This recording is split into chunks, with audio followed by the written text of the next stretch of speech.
রুগী দেখতে যাবা, গুনাহ মাফ করে দেব। মুসলমান ভাইয়ের সাথে সাক্ষাৎ করতে যাবা, গুনাহ মাফ করে দেব। বিভিন্ন ক্ষেত্রে মাফ। তারপরে যদি বাকি থেকে যায় তো বলে সিস্টেম আমি বানায় দিতেছি, নমাজের জন্য আসতে দেরি, গুনাহ মধ্যবর্তী সময়ের গুনাহ মাফ করতে দেরি করবো না। তারপরও যদি কিছু থেকে যায় তো জুমার দিন পা দিতে দেরি, পুরা সপ্তাহটা মাফ করতে দেরি করবো না। তারপরেও যদি কিছু থেকে যায় তো রমজানে পা দিতে দেরি, পুরাটা মাফ করতে দেরি করবো না। 1 বৎসরের পুরাটা মাফ করতে দেরি করবো না। আল্লাহকে যদি প্রশ্ন করি 1 বৎসর এটা মাফ করবেন, বুঝবো কি করে? তুই বুঝি দেখিস না রমজানে 10 দিন তো এই জন্যই নির্ধারিত যে আমি মাফ করবো, মাগফিরা, ঠিক না? কিসের জন্য? তো যেটা আমি বুঝাইতেছিলাম যে আল্লাহ প্রথম সেমিনার করছেন আমাদেরকে নিয়ে সিগনেচার নেওয়ার জন্য আর বায়োমেট্রিকের জন্য। এটা প্রথম সেমিনার। বায়োমেট্রিক বোঝেন কি? ফিঙ্গারপ্রিন্ট। আমরা যতই স্বাধীনতা পায় লম্বা লম্বা কথা বলি না, সব কথা সাইজ হয়ে যাবে। আল্লাহ সিগনেচারও দেখায় দিবে, বায়োমেট্রিকও মিলায় দিবে, তারপরে ধরবে।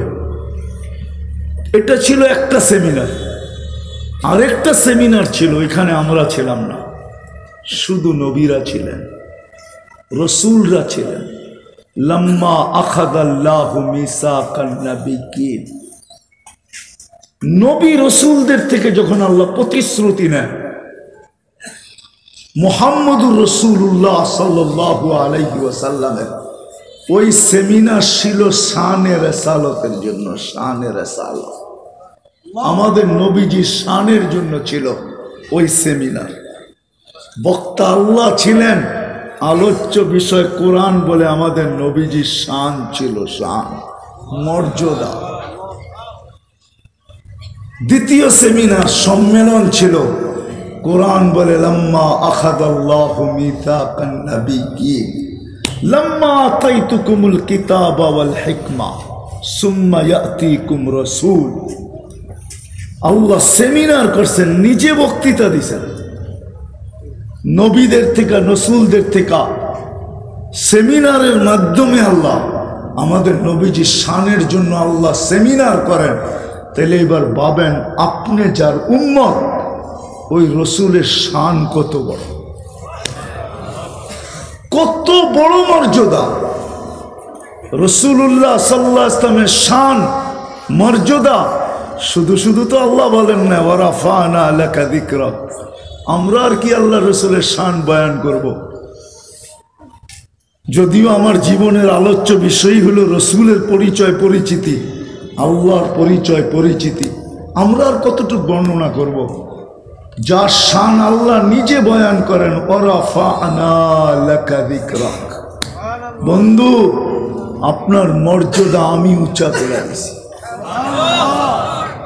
সত্য এটাই। তার মর্যাদা আমরা কতটুকু বয়ান করব? রসুলের শান। আজকে রসুলের শান না জানার কারণে, পরিচয় না জানার কারণে আজকে বাংলাদেশ দিন দিন আগাছায় ছায়া যাইতেছে, যাদেরকে কাদিয়ানি বলে ছায়া যাইতেছে। আমাদের শান্ত দেশটা, আমরা শান্তভাবে থাকতে চাই। আমরা অরাজকতা দেশে চাই না, চাই না। কিন্তু দিন দিন আমাদের দেশে শান্ত দেশ অশান্তিতে অশান্তর দিকে আগে বাড়তেছে। সত্য কিনা? কারণ কি? আমরা নবীর শান জানি না। শান জানি না যে আমাদের নবী কে, পরিচয় কি, পরিচিতি কি। নবীর শান, যার শান আল্লাহ বয়ান করেন, যার জন্য আল্লাহ সেমিনার করেন। আল্লাহ সেমিনার করছেন লাম্মা আখাযাল্লাহু মিসাকান নাবিয়্যিন, নবীদের থেকে, আল্লাহ রসুলদের থেকে অঙ্গীকার নিছেন যে তোমাদেরকে যখন আমি কিতাব আর হিকমত দিব, নবুয়ত দিব, তারপরে কিন্তু আমার রসুল আসবে, আমার বন্ধু আসবে। তোমরা ওনার উপরে ঈমান আনবে তো, ওনাকে সাহায্য করবে তো। কিন্তু আল্লাহকে যদি প্রশ্ন করি শব্দে রসুল, রসুল তো 313 জন, এটা কোন রসুল? তা আল্লাহ বলে রসুল 313 জন বটে, কিন্তু শব্দে রসুলটা আমি তৈরি করছি, কিন্তু আজ পর্যন্ত আমি কাউকে দেই নাই। এটাকে তৈরি করে সুরক্ষিত করে রাখছি, যতক্ষণ পর্যন্ত আমার বন্ধু না আসবে এই শব্দকে আমি ব্যবহার হতে দিব না। এই জন্য রসুল 313 জন, কারো কালেমার ভিতরে কিন্তু এই শব্দে রসুল নেই। আমি 2-4টা দেখাই। আদম আলাইহিস সালাম রসুল, কিন্তু আদামু কি লা ইলাহা ইল্লাল্লাহ, আদামু সফিউল্লাহ, রসুল্লাহ দেন। ইব্রাহিম রসুল, কিন্তু লা ইলাহা ইল্লাল্লাহ, ইব্রাহিমু খলিলুল্লাহ। মুসা আলাইহিস সালাম রসুল, কিন্তু কলেমা দিছেন লা ইলাহা ইল্লাল্লাহ, মুসা কালিমুল্লাহ। ঈসা আলাইহিস সালাম রসুল, কিন্তু কলেমা দিছেন লা ইলাহা ইল্লাল্লাহ, ঈসা রূহুল্লাহ। ইব্রাহিম আলাইহিস সালাম রসুল, দিছেন লা ইলাহা ইল্লাল্লাহ, ইব্রাহিমু খলিলুল্লাহ। ইসমাইল আলাইহিস সালাম রসুল, কলেমা দিছেন লা ইলাহা ইল্লাল্লাহ, ইসমাইলু জবিহুল্লাহ। শব্দে রসুল কাউকে দেন নাই, এটা রেখে দিছেন। বন্ধু যখন আসছে তো কলেমার ভিতরে ফিট করছেন লা ইলাহা ইল্লাল্লাহ মুহাম্মাদুর রাসূলুল্লাহ। কোরআনে এই জন্য যত জায়গায় শব্দ রসুল আছে, সব জায়গায় মুহাম্মাদুর রাসূলুল্লাহ সাল্লাল্লাহু আলাইহি ওয়াসাল্লামকে বোঝান। যার জন্য আল্লাহ সেমিনার করেন, ওনার মর্যাদা কত বড় একটু ভাবেন, কত বড় মর্যাদা, যার জন্য আল্লাহ সেমিনার করেন। যার ব্যাপারে আল্লাহ বলেন, আদম আলাইহিস সালাম যখন জিজ্ঞাসা করছে মান হুয়া কাতাবতু ইসমাহু মা ইসমিক, উনিকে যার নামটা আপনার নামের সাথে মিলাইয়া লেখছেন। তো বলছে কোত্থেকে দেখলাম? আরো সে তো লেখা দেখলাম মুহাম্মাদুর রাসূলুল্লাহ, আরো সে তো লেখা দেখলাম মুহাম্মাদুন আবদি ওয়া রাসূলি। এটা কে? শুধু ওইখানে দেখি না, ফেরেশতারা যখন আমাকে নিয়ে আসতে জান্নাতে নিয়ে যাওয়ার জন্য আসছে, তো সবার কপালে লেখা দেখছি লা ইলাহা ইল্লাল্লাহ মুহাম্মাদুর রাসূলুল্লাহ। জান্নাতে যখন ঢুকতে ছিলাম তো গেটে লেখা দেখছি লা ইলাহা ইল্লাল্লাহ মুহাম্মাদুর রাসূলুল্লাহ। বলছে এখন জান্নাতের প্রত্যেকটা বস্তুর উপরে এই কলেমা লেখা, উনি কে? আল্লাহ বলছে লাউলাহু লামা খালাকতুকা ইয়া আদম, উনি না হইলে তোমার অস্তিত্ব হতো না। যার নবুয়তের ঘোষণা আল্লাহ সৃষ্টিরও 1000 বৎসর আগে দিয়েছেন, সমগ্র সৃষ্টিরও 1000 বৎসর আগে। সূরা ইয়াসিন আল্লাহ সৃষ্টির 1000 বৎসর আগে পড়ছেন, 1000 বৎসর আগে আল্লাহ তেলাওয়াত করছেন, 1000 বৎসর আগে তেলাওয়াত করছেন। ইয়াসিন আমাদের নবীজির 10টা নামের ভিতরে একটা নাম। আল্লাহ আমাদের নবীজির 10টা নাম নিজে রাখছেন। কয়টা? 10টা নাম, একটা ইয়াসিন। আল্লাহ ডাক দিয়েছেন বন্ধু ইয়াসিন। তারপরে বলছে কোরআনিল হাকিম, আল কোরআনিল হাকিম, কোরআনে হাকিমের আল্লাহ কসম খাইছেন। তারপরে শব্দ বলে কোন রূপে ছিল এটা নিয়ে আমার সাথে কোনো তর্ক বিতর্ক নাই, এটা তো আমি জড়াইতে চাই না। কিন্তু উপস্থিত ছিলেন আরবি গ্রামার বলে ইন্নাকা লামিনাল মুরসালিন, তখনও মনে হয় আমাদের নবীজি আল্লাহর সামনে উপস্থিত ছিলেন। নাইলে আল্লাহ ইন্নাকা গ্রামার হিসাবে বললো তো বললো কি করে, ইন্নাহু বলা দরকার ছিল। যদি উপস্থিত না থাকতেন রাসূলুল্লাহ সাল্লাল্লাহু আলাইহি ওয়াসাল্লাম তখনও আল্লাহর সামনে উপস্থিত ছিলেন, উপস্থিত ছিলেন। আমি একটা মোটা 2টা কথা আপনাদেরকে শিখাই মেরে দোস্ত। শান বইলা তো শেষ করা যাবে না, আর আমার হাতে সময়ও নেই, 12টা বাজতে চলছে, ঢাকা ফিরতে হবে। যদিও আমি 9টার সময় আসছি, প্রোগ্রাম চলতেছিল, অন্য বক্তাদের অন্য প্রোগ্রাম চলতেছিল, সময় ওইখানেই কাভার হয়ে গেছে। আর দীর্ঘ রাত পর্যন্ত কথা বলার অভ্যাস আমার নাই। আগের থেকে যদি বসতে পারতাম তাহলে হয়তো কিছু আপনাদেরকে তথ্য দিতে পারতাম, কিন্তু দুটা কথা মনে রাখবেন, দুটা কথা মনে রাখবেন। কিয়ামতের সকাল পর্যন্ত হাজারো লোক নবুয়তের দাবি করবে, এটাই সত্য। আল্লাহ রসুল বলছে ইয়াতি মিন বাদি, আমার পরে আসবে দাজ্জালুনা কাযযাবুনা কুল্লুহুম ইয়াদদাই আন্নাহু নাবিয়্যুন। শত শত দাবি করবে সে নবী, কিন্তু সত্য এটাই। দেখতে হবে ওই যে সেমিনার করছিলেন না আল্লাহ, সেমিনার করছিলেন, প্রথমে দেখতে হবে সে যে দাবি করলো সে ওই সেমিনারে ছিল কিনা। সে ওই সেমিনারে ছিল কিনা। কেননা সেমিনারে থাকার স্বীকৃতি পাওয়া যায় ঈসা আলাইহিস সালাম পর্যন্ত। কি ঈসা আলাইহিস সালাম পর্যন্ত, এরপরে আর কারো স্বীকৃতি পাওয়া যায় না। এখন যদি কেউ জোর করে বলে যে আমি ছিলাম, এই জন্য এই আয়াতের ভিতরে একটা শব্দ আছে মুসাদ্দিকাল লিমা মাআকুম। এই আয়াতের ভিতরে লাম্মা আখাযাল্লাহু মিসাকান নাবিয়্যিন, এই আয়াতের ভিতরে একটা শব্দ আছে। আল্লাহ বলে সেমিনারে ছিল কিনা এটা প্রথম দেখো। যদি সে জোর করে বলে আমি ছিলাম, তারপরও আরেকটা জিনিস লাগবে, আমার বন্ধু সিগনেচার করছে কিনা। মুসাদ্দিকুল লিমা মাআকুম, আমার বন্ধু সিগনেচার করছে কিনা।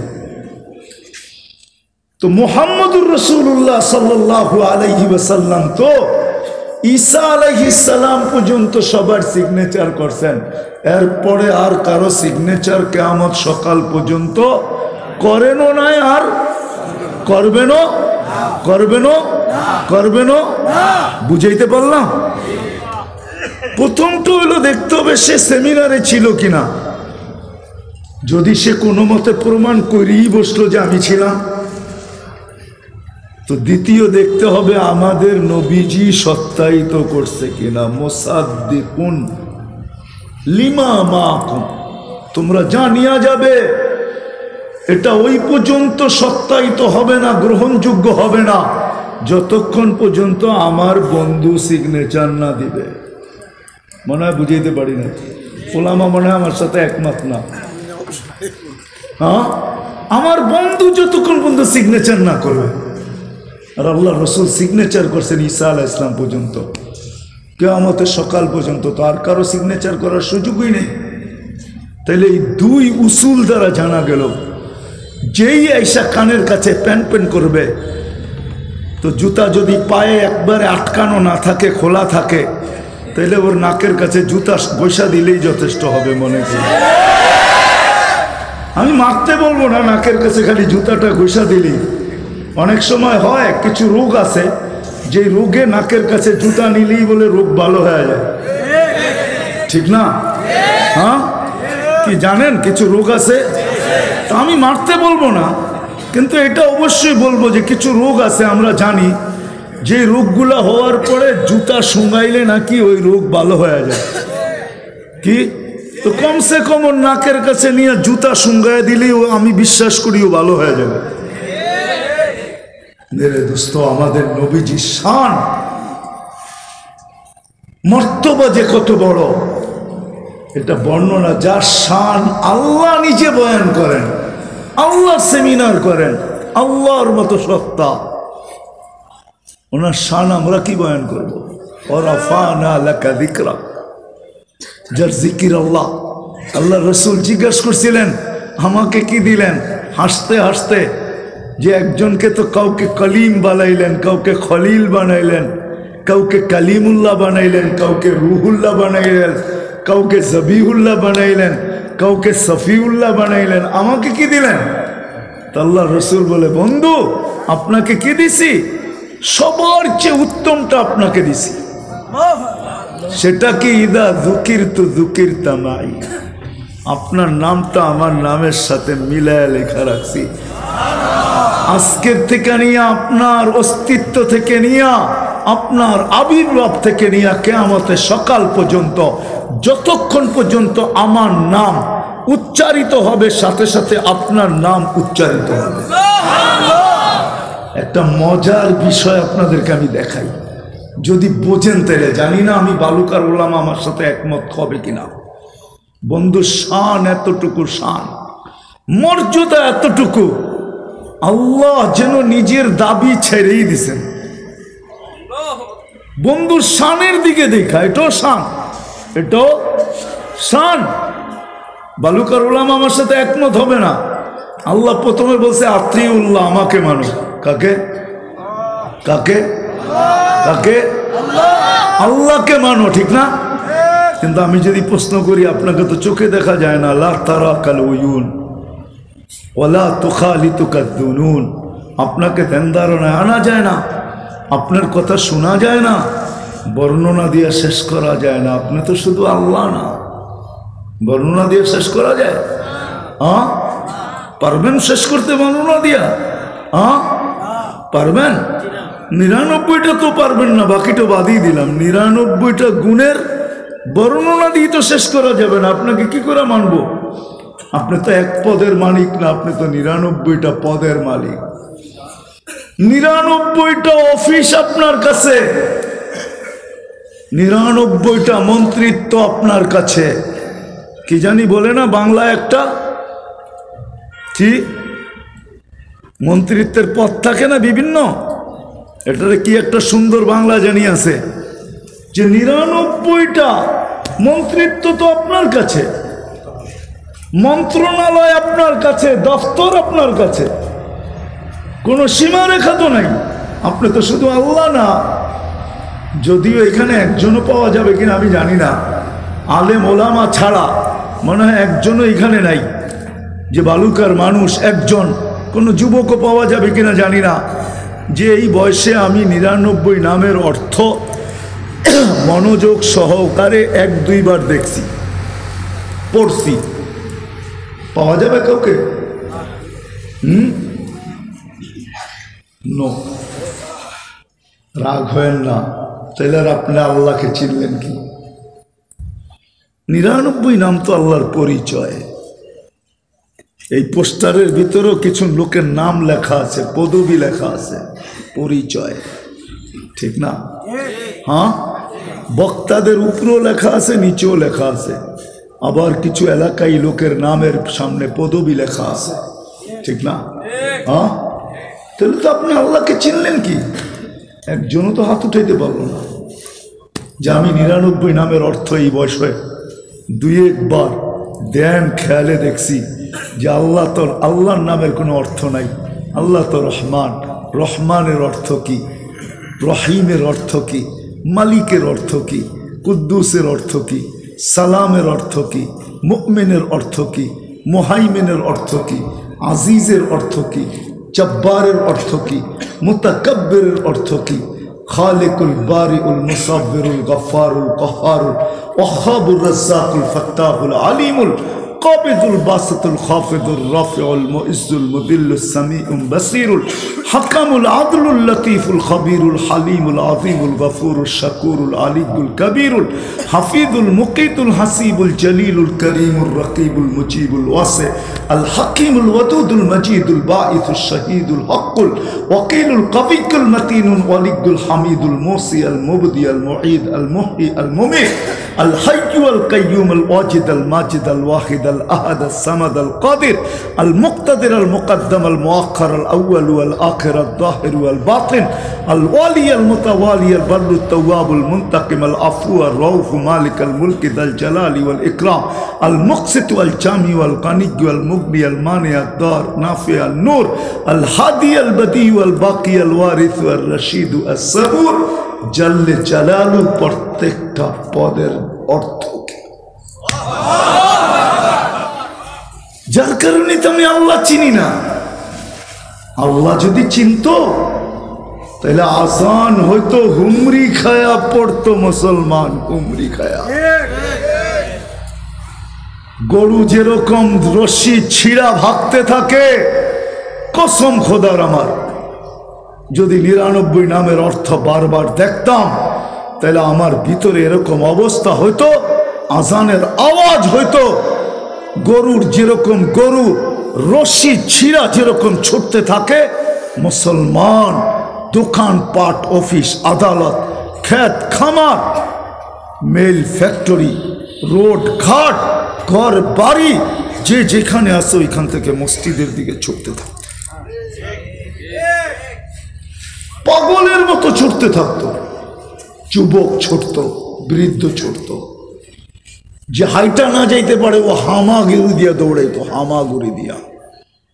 কিন্তু আফসোস, বড় আফসোস লাগে, আজকে কয়েকদিন ধরে আমি এটাই নিতেছি, পরীক্ষা বলেন আর দেখতে চাইতেছি, বিশাল বিশাল মজমার ভিতরে 2 জনের হাতও পাওয়া যায় না। যে শিক্ষিত মানুষ আজ পর্যন্ত তাবলীগালাও পাইলাম না, 3 চিল্লারাও পাইলাম না। এখানে 3 চিল্লার বহু সাথী আছে, আছেন না? রাগ হয়ে গেলেন? আপনাদেরকে পর্যন্ত পাই নাই। আমার বড় দুঃখ লাগে যে আমি জীবনে এই বয়সে 2-4 বার আল্লাহর গুণবাচক 99 নামের অর্থগুলা বড় ধ্যানে, খেয়ালে, একাগ্র চিত্তে আমি দেখছি, পড়ছি যে এটার অর্থ কি। তো যেটা বুঝাইতেছিলাম যে আল্লাহ আপনাকে মানবো কি করে, আল্লাহ মনে হয় নিজের দাবি উড্রু করছেন, উঠায় নিয়ে গেছেন। উঠায় নিয়ে কি বলছেন জানেন? হায় হায়, এটো শান, শান, এটাও শান, এটাও শানের অন্তর্ভুক্ত পড়ে, মর্যাদার অন্তর্ভুক্ত পড়ে। মান আতা আর রাসূল ফাকাদ আতা আল্লাহ। আল্লাহ বলতেছে মেনা নিলাম, আমার বন্ধুকে মানলে আমাকে মানা হয়। মান আতা আর রাসূল ফাকাদ, কুরআন তো না ভুল? হ্যাঁ, আল্লাহ যেন মনে হয় নিজের দাবি উঠায় নিছেন, আমাকে মানতে কষ্ট, আমার বন্ধুকে মানো। এটাও শান, কি শান না? এটাও শান, আমাদের নবীর মর্যাদা, আল্লাহর মেহেরবানি আমাদের উপরে। আমাকে মানতে কষ্ট হবে তো আল্লাহ শান দেখাইতেছেন, আমার বন্ধুকে দেখো। এটাও কোরআনের শান। কোরআনে কোথাও আল্লাহর এককভাবে এতাআতের কথা লেখা নেই। আল্লাহর এতাআতের কথা এককভাবে কোরআনে কোথাও লেখা নেই, কোথাও নেই, জাতিউল্লাহ শুধু। কিন্তু নবীজির এতাআতের কথা কোরআনে বহু জায়গায় এককভাবে লেখা আছে, এককভাবে। আল্লাহ মানে নিজের দাবি উঠায় নিছেন, আমাদের দিকে তাকায়া, বন্ধুর শানের দিকে তাকায়া, যে আমার বন্ধুকে মানলেই হবে। মান আতা আর রাসূল ফাকাদ আতা আল্লাহ। আমার বন্ধুকে মানলাম তাহলে আমার মানা হয়ে যাবে। মেনা নিলাম, তুমি আমাকে মেনা নিলা, আমাকে মানলা, আমার বন্ধুকে মানলা না, তুমি আমাকে মানলাম, মেনা নিলাম। এই ঘোষণা কিন্তু কম বড় না। দ্বিতীয় আরেকটা দেখাইতেছি। আমরা প্রত্যেক রাকাতে কি চাই? সূরা ফাতিহার ভিতরে কি চাই? হ্যাঁ, মেনলি সূরা ফাতিহার ভিতরে চাওয়া কোনটা? ইহদিনা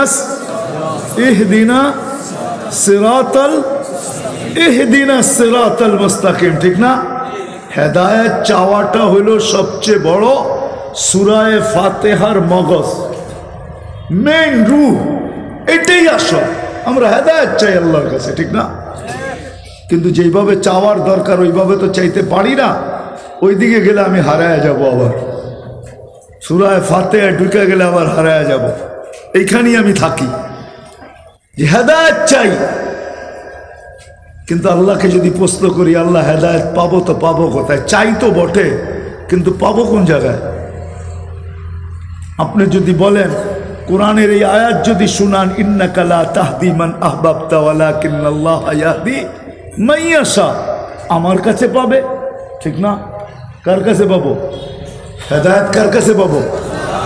আল্লাহর কাছে, ঠিক না? কিন্তু আবার ওই আগের প্রশ্ন আবার ঘুরে আসবে যে আপনার কাছ পর্যন্ত পৌঁছবো তো পৌঁছবো কি করে? আপনি তো কত দূরে, ঠিক না? কি প্রশ্ন আসে না? আসে না? তো আল্লাহ সহজ করতেছেন, বন্ধু শান বয়ান করতেছেন, ওয়াইন তুতিউহু তাহতাদু, ওয়াইন তুতিউহু, ওয়াইন তুতিউহু। এখানে আর কোন শব্দ আনেন নাই, আমার বন্ধুকে মানলেই আমি হেদায়েতের মালা তোমার গলায় পড়ায় দিব। এটাও শান। আল্লাহ রসুলের শানের বর্ণনা দিয়ে শেষ করা যাবে না। এই জন্য আসেন, আমাদের উচিত, আমি বিশেষ করে যুবকদের পায়ে হাত রেখা বলবো, তোমরা নেটে যখন আসক্ত হয়ে গেছো, আমি তোমাদের নেটের বিরোধিতা করব না, কিন্তু আমি এতটুক বলবো, তোমরা নেটকে সঠিক কাজে ব্যবহার করো।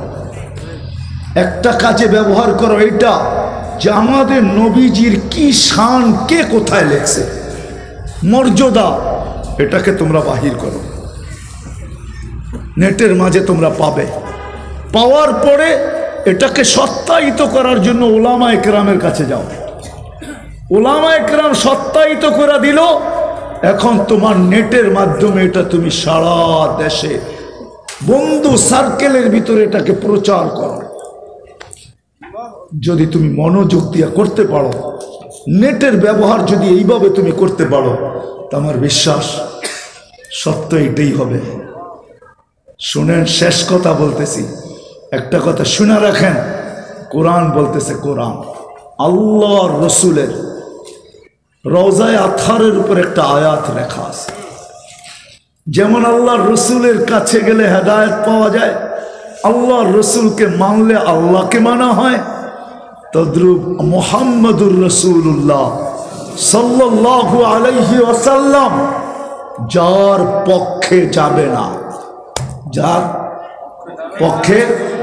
পক্ষে যাবে না, আমি একটা দিয়ে বুঝাইতেছি, কিয়ামতের মাঠে ওলামায়ে কেরাম একমত হবে।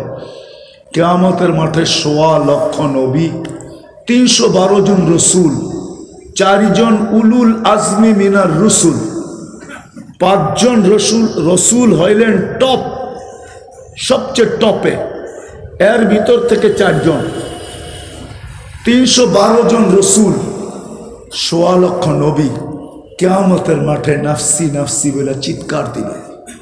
সবাই যাবে কিয়ামতের মাঠের বিভীষিকার থেকে, সবাই মুক্তি পাক, হিসাব কিতাব শুরু হোক। কিন্তু আল্লাহ ওই পর্যন্ত হিসাব কিতাব শুরু করবেন না, ওই পর্যন্ত করবেন না যতক্ষণ পর্যন্ত আপনার আর আমার নবী না চাবে, যেটাকে শাফাআতে কুবরা বলে। কত বড় মর্যাদা! এই জন্য আমি বলি কিতাবে লেখা আছে, আল্লাহ কিয়ামতের মালিক বটে, কিন্তু আমাদের নবীজি কিয়ামতের মাঠের রাজা। আল্লাহ রসুল বলেন, লেওয়াউল হামদি বিয়াদি ইয়াউমুল কিয়ামা, আল্লাহর ঝান্ডা কিয়ামতের দিন আমার হাতে থাকবে। যখন আমাদের নবীজি চাবে, সেজদায় পড়বে, হিসাব কিতাব শুরু করার জন্য আপিল করবে, শুধু সেজদায় পড়ে আপিল শুরু করবে, আল্লাহ বলবে, বন্ধু মাথা উঠান, অপেক্ষায় ছিলাম আপনি কখন চাবেন আর আমি কখন নামব। এই জন্য শেষ কথা শুনেন, কোরআন এই কথাই ঘোষণা দেয়। আল্লাহর রসুলের রওজার সামনে উপরে লেখা আছে,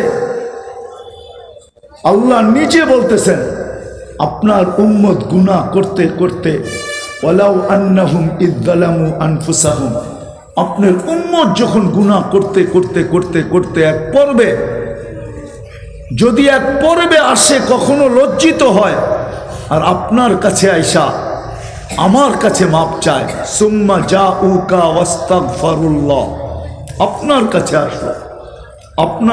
আসলো আর আমার কাছে মাপ চাইলো, বন্ধু আমি এর দিকে তাকাবো না, আমি আপনার দিকে তাকাবো, ওয়াস্তাগফারা লাহুর রাসূল, আমি দেখব আপনি বিরুদ্ধে না পক্ষে।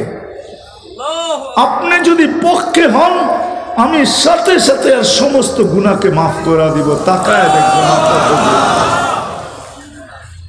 বিদায় একটা কথা শুনে নেন, মুহাম্মদুর রাসূলুল্লাহ সাল্লাল্লাহু আলাইহি ওয়াসাল্লামকে পক্ষে নেওয়া ব্যতীত দুনিয়া চলে যাবে, এটা আমি মানি। দুনিয়া চলে যাবে, এই জীবনটা কেটে যাবে, এই জীবনটা চলে যাবে, সীমারেখা পর্যন্ত পৌঁছার সুযোগ আল্লাহ দিবে, কিচ্ছু বলবে না। কিন্তু একটা দিন আসতেছে আখিরাত, মউত, মউতের পরের জীবন আল্লাহর রাসূলের ছাড়া